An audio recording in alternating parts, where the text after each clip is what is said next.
Hello, Robeson County, and welcome to Inside Athletics here at UNCP. I'm your host, Jonathan Bim, the sports reporter for the Robisonian newspaper in Lumberton. Joining me once again in studio, the boys are back in town. We got Dolphus Pearson of Carolina News today and Brandon Tester from the Pine Needle Guys. We had an exciting Friday once again, and how are y'all doing today? Doing good, man. Glad to be here as always. Pleasure to be here, John. Yeah, Brandon, I really appreciate you dressing up for the occasion. Hey, I tried. Yeah. So we'll start with the big news, I guess, in the Sandhills Athletic Conference after this week. Scotland beat 71st in what was the battle of the two unbeatens left in the conference, 56-35. And Dolphus, you got to see a little bit of that game. What did you see from Scotland and their dominance? Yeah, definitely. With Smalley still being out, I expected Zamir to get a lot more carries, in which he did, and he didn't disappoint. I mean, him and Warren Bell are just a dynamic duo back there. 71st is a great team. It really started out very close in the beginning. I want to say halftime it was like 35-28. And then second half, those guys just took off. My hat's off to Coach Potts and everybody down there. They're doing a great job. And I really don't see Scotland slowing down anytime soon. And I see them taking that 4A state championship. Yeah, they're one of those teams that their chances took a shot, really, after the Mallory Creek. Everybody sort of doubted on them. But the guys really rallied around that opening loss of the season. And, Brandon, you've seen Zamir run. And last night was or Friday night was a treat for if you were a Zamir White fan, really. What did you like about his game? Well, I saw him a few weeks back when he went for about 240 and 6 touchdowns in just the first half. So he's an incredibly confident runner, and I'm very impressed with what I've seen out of him.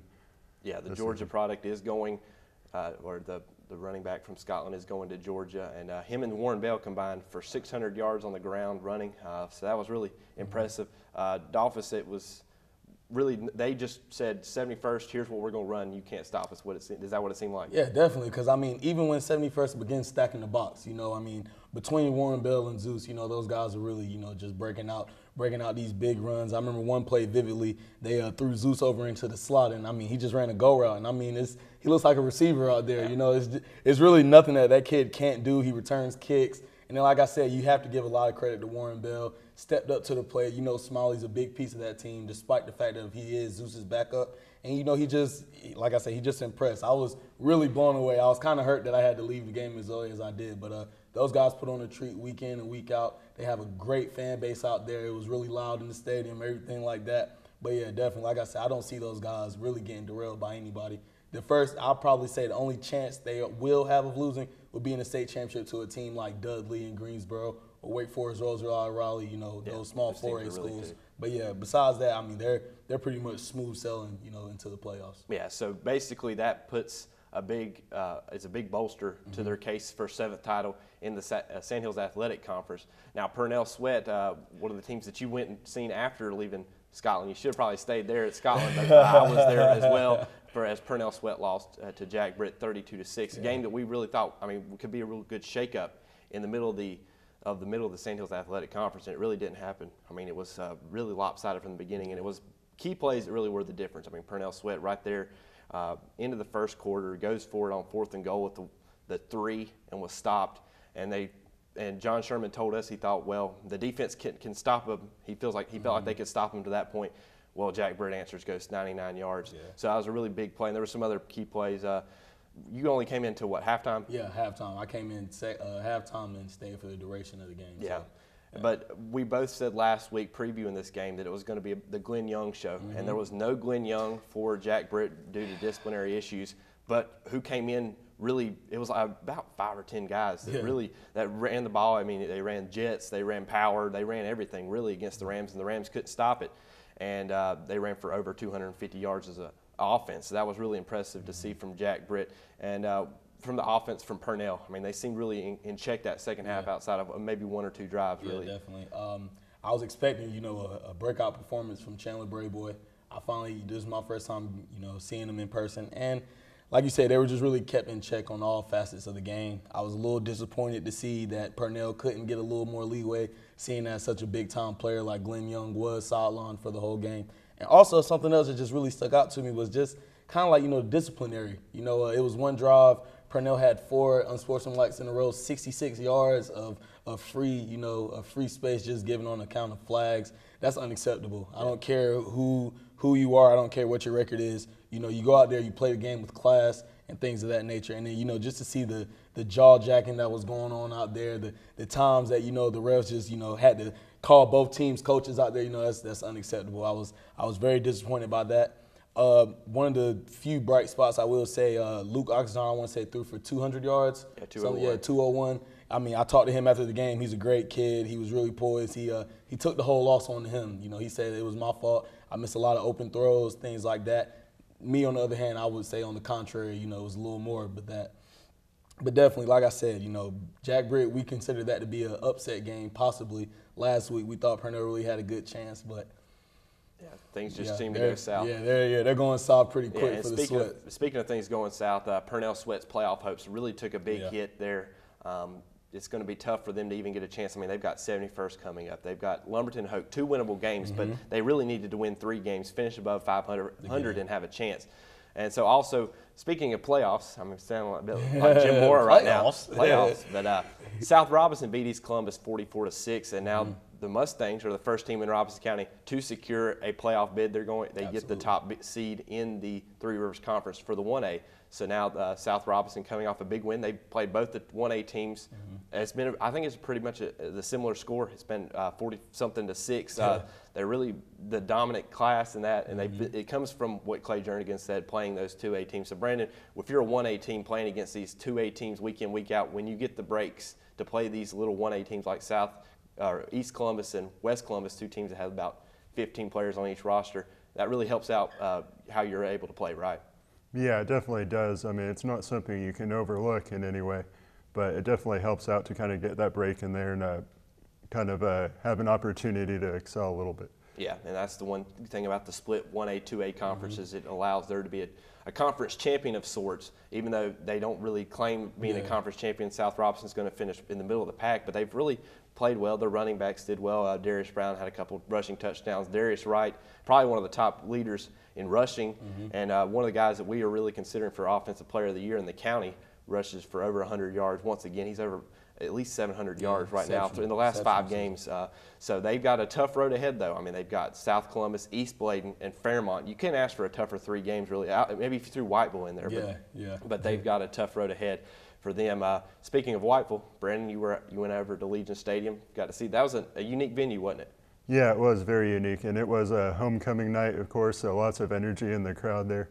I did expect to see some growing up from Red Springs, as we saw in the previous week against South Rob. They did have some struggles despite getting a win, and they did excel a little bit.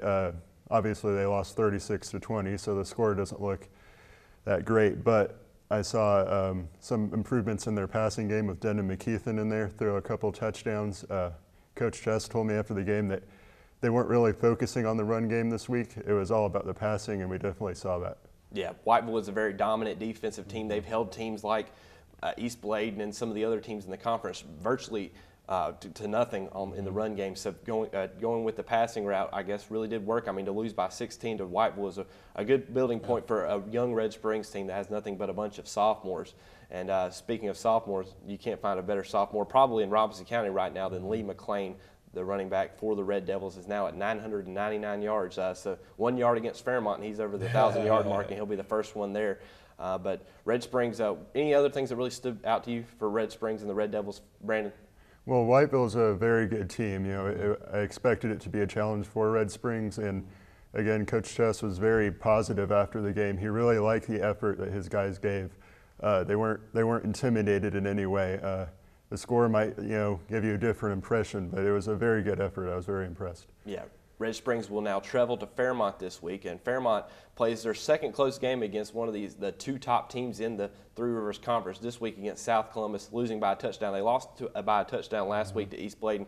So Fairmont is really playing up to the level of talent. They've also played down to the level of talent, but what does it say about a team that can do that against 2 tough teams back-to-back weeks to come in a touchdown short? Yeah, definitely. Fairmont, I think their only problem is they get off to a slow start every game.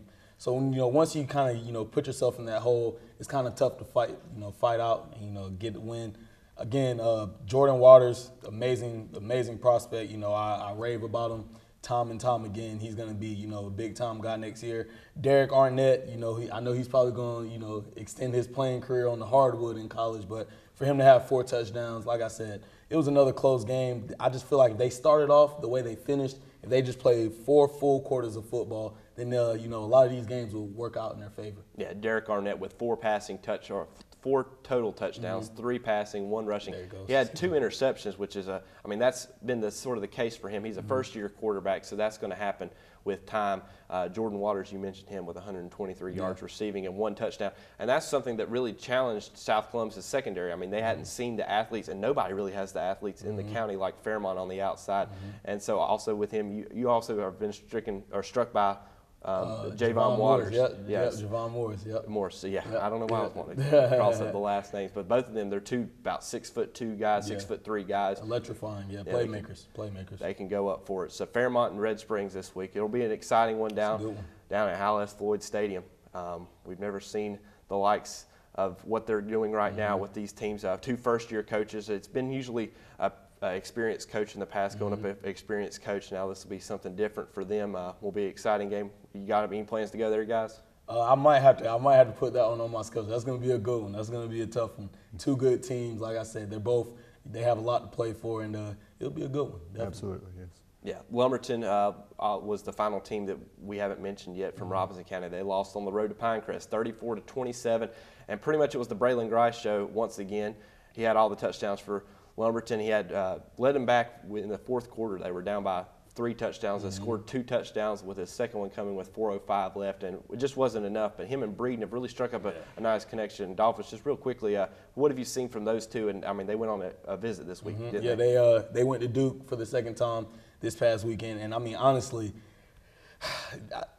I hesitate saying this, but I think Braylon Grice is the best player in Robeson County. I mean, just the way that he put the game, he just took the whole team, put it on their back.